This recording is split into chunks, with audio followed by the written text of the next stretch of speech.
अगर आज मैं भी पढ़ी लिखी होती तो मैंने मोहल्ले में हो रहे कंपटीशन को जीत लिया होता और अच्छी खासी मोटी रकम जीतकर आपके हाथ में थमाई होती माँ।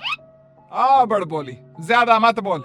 जितना तेरा कद है ना उससे भी 50% कम बोला कर। इस घर में ही क्या, हमारे खानदान में किसी भी औरत को पढ़ने की इजाजत नहीं है। देख तेरी बड़ी भाभी मधु, ये भी कहाँ पढ़ी है, इसके घर वालों ने भी इसे पढ़ने नहीं दिया। तो अब आप बाकी लोग जो करेंगे वही करोगी? पढ़ना सिर्फ लड़कों के हाथ में है। किताब, पेन, पढ़ाई ये आदमी ही कर सकते हैं, क्योंकि उन्हें ही तो आगे जाके कमाना है। औरतों को तो सिर्फ बेलन, झाड़ू और पोछा यही करना है जीवन भर। और तेरे इस कंपटीशन को जीत कर मुझे नहीं चाहिए पैसे। मेरा बड़ा बेटा सागर अब कमा रहा है और छोटा बेटा तेज भी अपने कॉलेज की पढ़ाई के बाद कमाएगा ही। तारिणी, तू तो बस अपनी बड़ी भाभी से खाना बनाना और घर के बाकी काम करना सीख ले। सच में आप सबकी सोच ना जमीन में धसी हुई रहेगी लाइफ टाइम। न जाने क्यों मैं इस घर में पैदा हुई। ऐसा नहीं बोलती तारिणी। तारिणी रोकर अपने कमरे में चली जाती है। पाठक परिवार में आज तक किसी भी लड़की ने पढ़ाई नहीं की और सिर्फ लड़कों को ही इजाजत दी जाती है, लड़कियों को नहीं। बिंदु के 2 बेटे होते हैं। बड़ा बेटा सागर जो एक अच्छी नौकरी करता है और उसकी बीवी मधु है, और छोटा बेटा तेज जो अभी कॉलेज में अपने लास्ट ईयर की पढ़ाई पूरी कर रहा होता है। बिंदु और यशराज ने कभी अपनी बेटी तारिणी को पढ़ने नहीं दिया, जिसकी शिकायत वो आज तक करती है। तेज को अपने कॉलेज में प्रीति नाम की एक लड़की से प्यार हो जाता है। प्रीति, वो दरअसल मुझे ये बात तुमसे बहुत समय से कहनी है। कल इकोनॉमिक्स के क्लास के बाद मैं तुम्हारे लिए रुका भी था, लेकिन तुम चली गई। बोलो ना तेज, क्या हुआ? क्या कहना है तुम्हें? प्रीति, अब मुझे तुमसे प्यार हो गया है। क्या तुम मुझसे शादी करोगी? देखो, हम पिछले 5 साल से एक दूसरे को जानते हैं। आई नो तेज, जैसे तुमने अपनी जज्बातों को मन में छुपा के रखा, वैसे मैंने भी छुपाया। मैं भी तुमसे प्यार करती हूँ, लेकिन मैं तुमसे शादी कैसे कर पाऊंगी? क्यों? कौन रोक रहा है हमें? जहाँ तक मुझे पता है, हमारे शहर में लड़कियों को पढ़ने नहीं देते, ना ही पढ़ी लिखी लड़कियों से शादी करवाई जाती है। तुम्हारी बहन तारिणी भी नहीं पढ़ पाई ना अब तक। आई नो, फिर तुम्हारी माँ कैसे मानेंगी?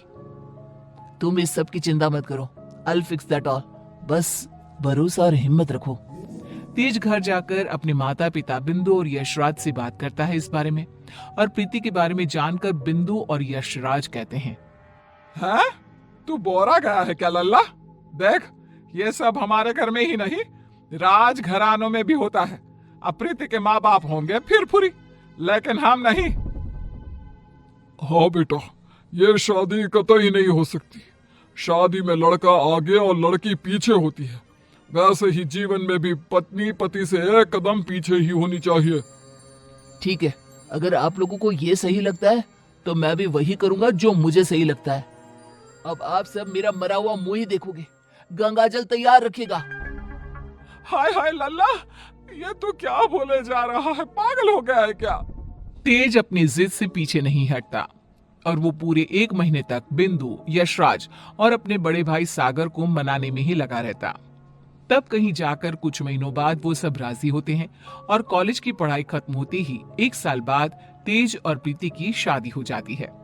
लेकिन बिंदु, यशराज और सागर अब भी इस शादी से थोड़े से नाखुश ही होते हैं।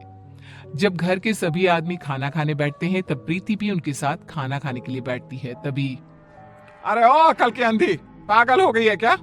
अरे माना कि तुम एक पढ़ी लिखी लड़की हो, लेकिन इसका मतलब ये तो नहीं ना कि घर के और ससुराल के तौर तरीकों का पालन भी ना किया जाए। खाना पहले घर के आदमी खाते हैं और फिर औरतें खाती हैं, दोनों एक साथ नहीं बैठते, समझ गई? लेकिन मम्मी जी, ऐसा क्यों?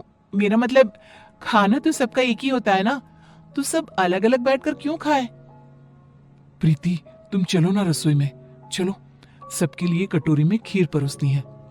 लेकिन मधु दीदी। प्रीति, माँ और मधु जो कह रही हैं वो सब सुनो। तेज, अपनी बीवी को कुछ समझाओ। प्रीति, प्रीति गुस्से से उठकर रसोई में चली जाती है और मधु के साथ खीर को कटोरियों में परोसने में लग जाती है।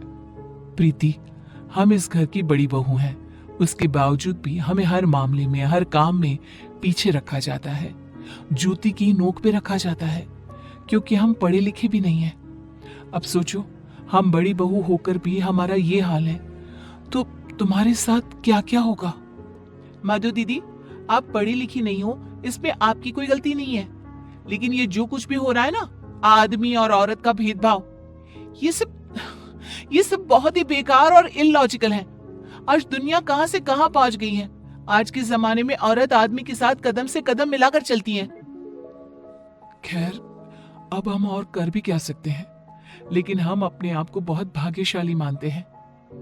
क्यों मधु दीदी? क्योंकि हमारी एक पढ़ी लिखी देवरानी जो है।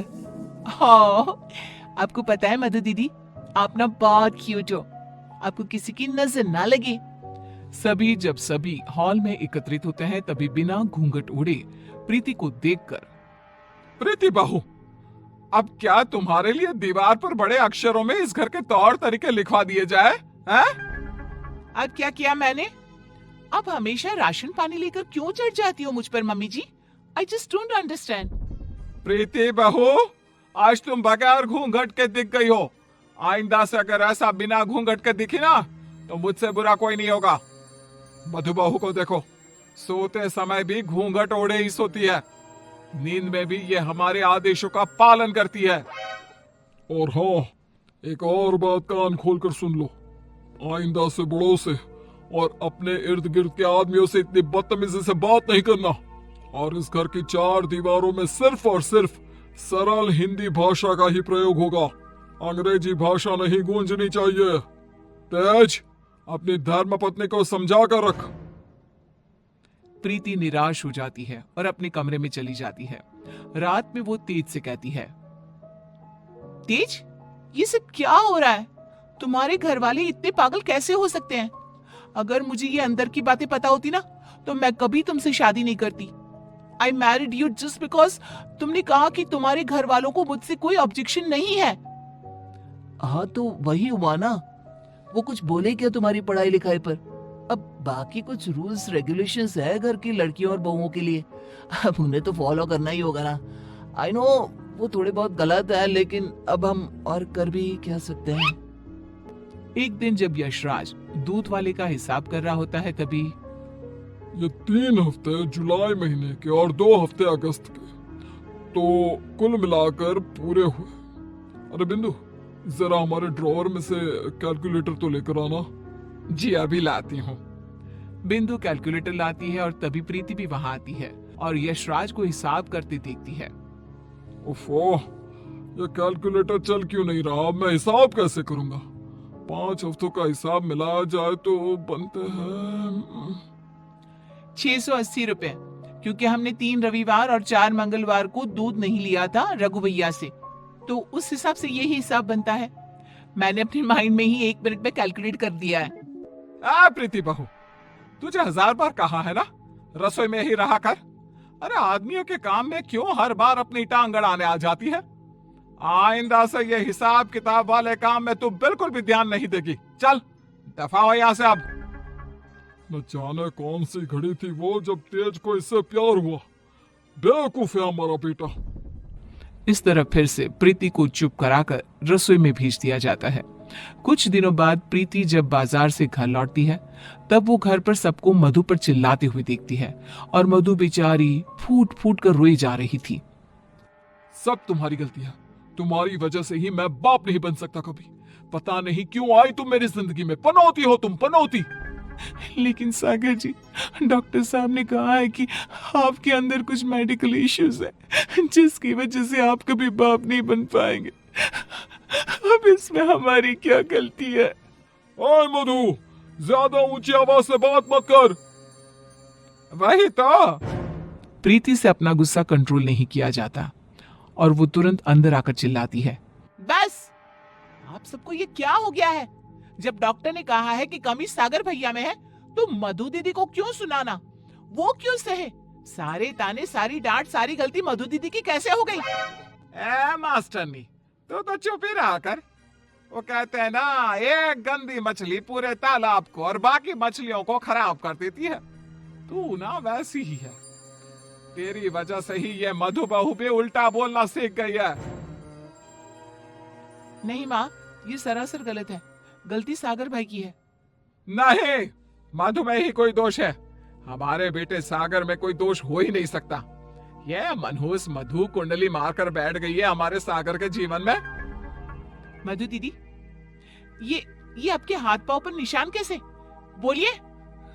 सागर जी ने हमें बहुत मारा प्रीति, हमें बचाओ इन सब से, ये सब बहुत बुरे हैं।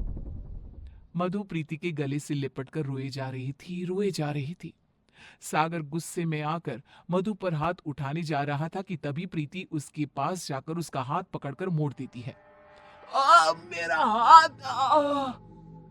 एक आदमी अगर गुस्से में शैतान बन जाए तो एक औरत क्रोध में काली का रूप धारण कर लेती है। समझ गए सागर भैया?